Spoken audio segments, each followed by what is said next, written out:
భయ నాకు క్లైమాక్స్లో ఒకటి చాలా కామెడీ అనిపించింది. ఏంటంటే ఇప్పుడు మన హీరో ఫైట్ చేస్తున్నాడు భయ, బాగానే ఉంది. ఒక జీబును గట్టిగా తోస్తూ ఉన్నాడు, అవతల వైపు సోల్జర్స్ ఉన్నారు అనమాట గన్లు పట్టుకొని. వాళ్ళు కాల్చట్లా, బొమ్మలా నుంచొని చూస్తున్నారు. కెమెరా అనేది టాప్ యాంగిల్ నుంచి చాలా క్లియర్గా కనిపిస్తుంది. ఆ సోల్జర్స్ పక్క నుంచి వచ్చి కాల్ చేయొచ్చు కదా భయ్యా, అయిపోయింది కదా. సరే ఓకే.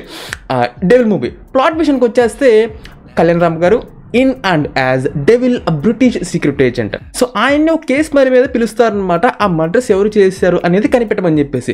సో ఇప్పుడు ఆ మర్డర్స్ ఎవరు చేశారు అనేది సాల్వ్ చేసే ప్రాసెస్లో మనకి మెయిన్ స్టోరీ అనేది ఓపెన్ అవుతుంది. అసలు ఆ మెయిన్ స్టోరీ ఏంటిది, అట్ ది సేమ్ టైం అసలు ఆ మర్డర్స్ ఎవరు చేశారు, ఇది మీరు థియేటర్స్లో చూస్తారు. అండ్ ఇంకా ఓవరాల్గా ఎలా ఉందనే విషయానికి వచ్చేస్తే save your precious money, have a wonderful brain, have a good sleep.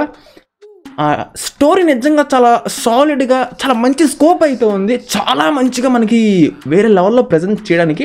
But execution కంప్లీట్గా దుబ్బిందని చెప్పొచ్చు భయ్య. మనం కంప్లీట్ రివ్యూలోకి వెళ్ళే ముందు ఛానల్ కనుక కొత్తగా వచ్చుంటే make sure to subscribe for the genuine reviews and notification bell 100% ఆన్లో పెట్టుకోండి. అండ్ దాంతోపాటు రీసెంట్గానే మూవీ రికమెండేషన్స్ పెద్ద లిస్ట్ పెట్టా భయ్య, 12 movies plus web series 100% watch చేసేయండి. మన ఛానల్ ఓపెన్ చేసి కామెంట్ సెక్షన్లో కూడా మీకు లింక్ ఇచ్చేస్తా. అండ్ ఇంకా మూవీ విషయానికి వచ్చేస్తే మనకి 1945 టైం లైన్లో మనకి జరుగుతుండిద్ది అనమాట. సో దానికి తగ్గట్టుగానే మనకి లొకేషన్స్ కావచ్చు, సెట్ పీసెస్ కావచ్చు, యాక్టర్స్ ఒక కాస్ట్యూమ్స్ కావచ్చు, అవన్నీ కూడా చాలా మంచిగా, ప్రొడక్షన్ వాల్యూస్ కూడా చాలా బాగున్నాయి, మంచిగా మెయింటైన్ చేశారు. అండ్ మనకి ఇంకా ఆ వరల్డ్ని మనకి సెట్ చేసుకుంటూ మనకి ముందుకు వెళ్తూ ఉంటారు అనమాట. ఆ మర్డర్ జరిగిన దగ్గర నుంచి ఆ ఇన్వెస్టిగేషన్ ప్రాసెస్ అనేది మనకి అంత ఇంట్రెస్టింగ్గా, ఎంగేజింగ్గా ప్రజెంట్ చేయలేకపోయారు, చాలా బోరింగ్గా ఉండిద్ది. అండ్ దాంతోపాటు అన్నెసరీగా మనకి ఆ లవ్ ట్రాక్, ఆ సాంగ్స్ అనేవి ఏమీ బాగోవు, పిచ్చ బోరింగ్గా ఉంటాయి. అండ్ మనకి ఫ్లాట్ నరేషన్గా ఏదో మనకి ప్రొసీడింగ్స్ అలా పాసిబుల్గా వెళ్తూ ఉంటే తప్ప మనకి అంత సాటిస్ఫైయింగ్గా కానీ ఇంట్రెస్టింగ్గా అనిపిదు అనమాట. సరే ఫస్ట్ హాఫ్ ఎండింగ్ అన్నా మనకి ఒక మంచి హై మూమెంట్ ఇస్తారా అంటే అది కూడా లేదు భయ్య. అంటే వాళ్ళ ప్రకారంగా అది ఒక పెద్ద హై మూమెంట్ అనుకుంటారేమో, బట్ నో భయ్య, పెద్దగా ఏం లేదు. అండ్ ఇంకోటి మన బ్యాక్గ్రౌండ్ స్కోర్, మ్యూజిక్ అనేది కొన్ని చోట్ల డిఫరెంట్గా ట్రై చేస్తారు, అది డీసెంట్గా ఉంది. బట్ మనకి మొదటి నుంచి వచ్చేది మన మిషన్ ఇంపాసిబుల్ది మడత ఓపెన్ చేసి దాన్ని మిక్స్ చేసి అబ్బో పిండేసి తెగ వాడేశారు దాని మటుకు.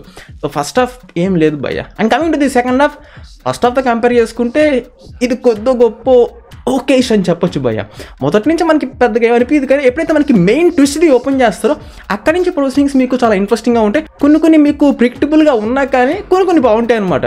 At the same time casting wrong భయ్య. కొంతమంది క్యారెక్టర్స్ అనేవి ఫేస్ చూసి మనం చెప్పేసేయచ్చు మనోడే బ్లాక్ షీప్ అని చెప్పేసి. సో అలాంటి యాక్టర్స్ని పిక్ చేసుకోకూడదు. కొన్ని ఏవైతే మీరు సర్ప్రైజ్ చేద్దాం అనుకుంటున్నారో ఆ రోల్స్ పరంగా మమ్మల్ని, అలాంటప్పుడు అలాంటి యాక్టర్స్ని పిక్ చేసుకోకూడదు. ఫేస్ చూసేటప్పుడు మ్యాటర్ అర్థమైపోయింది బ్లాక్ షీప్ అని చెప్పి. సో అలాగా చాలా విషయాలు మనకు అలా ఈజీగా అర్థమైపోతాయి అనమాట. అది మాత్రమే కాదు, కొంతమంది యాక్టర్స్కి కూడా ఆ రోల్ సెట్ అవ్వలేదు. నాకైతే సెకండ్ హాఫ్లో చూసినప్పుడు నవ్వుకున్నాను నేనైతే, సీరియస్గా చెప్తున్నాను. నాకైతే ఆ యాక్ట్రెస్కి మీకు రివీల్ చేయట్లేదు, కానీ ఆ యాక్ట్రెస్కి అయితే వర్షం అయ్యేటప్పుడు ఫైట్ సీక్వెన్స్ అసలు ఆ రోల్ ఏమాత్రం సెట్ కల, నాకైతే నేను నవ్వుకున్నాను. సో మనకి ఆ కొన్ని ఇంట్రెస్టింగ్ ప్రొసీడింగ్స్ అనేవి అలా మనకి కొన్ని వర్కౌట్ అయిన తర్వాతనే క్లైమాక్స్ లెంత్ యాక్షన్ బ్లాక్ ఉండిద్ది. అదే నాకు మనకు చాలా సిల్లీ అనిపించింది భయ. సరే మన హీరో 200 మందితో ఫైట్ చేస్తున్నాడు, కొద్ది వరకు ఓకే అనుకోవచ్చు. కానీ ఇంత మొదట్లో చెప్పా కదా మీకు, మన హీరో ఆ జీవిని గట్టిగా తోస్తూ ఉంటాడు, అవతల వాళ్ళు కాల్చుకొని నుంచొని చూస్తూ ఉంటారు. సైడ్ నుంచి వచ్చి కాల్ చేస్తే హీరో చనిపోతాడు, మ్యాటర్ అయిపోయింది కదా, ఏంటి ఇంకా ఇట్లాగా చాలా సిల్లీ. నిజం చెప్తున్నాను, టాప్ యాంగిల్ నుంచి కెమెరా చాలా క్లియర్గా కనిపిస్తుంది భయ, అట్లే. సో అట్లా అనమాట. ఓవరాల్గా పెద్ద ఏం అనిపించలేదు. సెకండ్ హాఫ్లో ఆ bit of couple of moments అలా బాగుంది అనిపించింది అంతే అనమాట. సో స్టోరీకి చాలా మంచి స్కోప్ అయితే ఉంది, దాంట్లో డౌట్ లేదు, 100% మంచి స్కోప్ ఉంది. బట్ ప్రెజెంటేషన్లో కంప్లీట్గా పోయింది, అంత గొప్పగా ప్రజెంట్ చేయలేకపోయారు. And this one goes for the completely half silver and half bronze man. So yeah, and coming to the performances, Samyuktha Menon గారిది ఇట్స్ గుడ్. మన కళ్యాణ్ రామ్ గారిది బింబీసరా షేడ్ అయితే కొంచెం ఎక్కువ కొట్టింది, కొన్ని డైలాగ్స్ చెప్పేటప్పుడు ఓకే అనిపించారు. And remaining actors they very decent man, okay. And coming to the music, songs ఏం బాగాలేదు. బ్యాక్గ్రౌండ్ స్కోర్ అయితే యానిమల్ మూవీకి ఈయనే బ్యాక్గ్రౌండ్ స్కోర్ ఇచ్చాడా అనే రేంజ్లో మీకు డౌట్ వచ్చింది, అంత వేరియేషన్ ఉండిద్ది. 2-3 చోట్ల కొంచెం డిఫరెంట్గా ట్రై చేసి అది డీసెంట్గా ఉంది.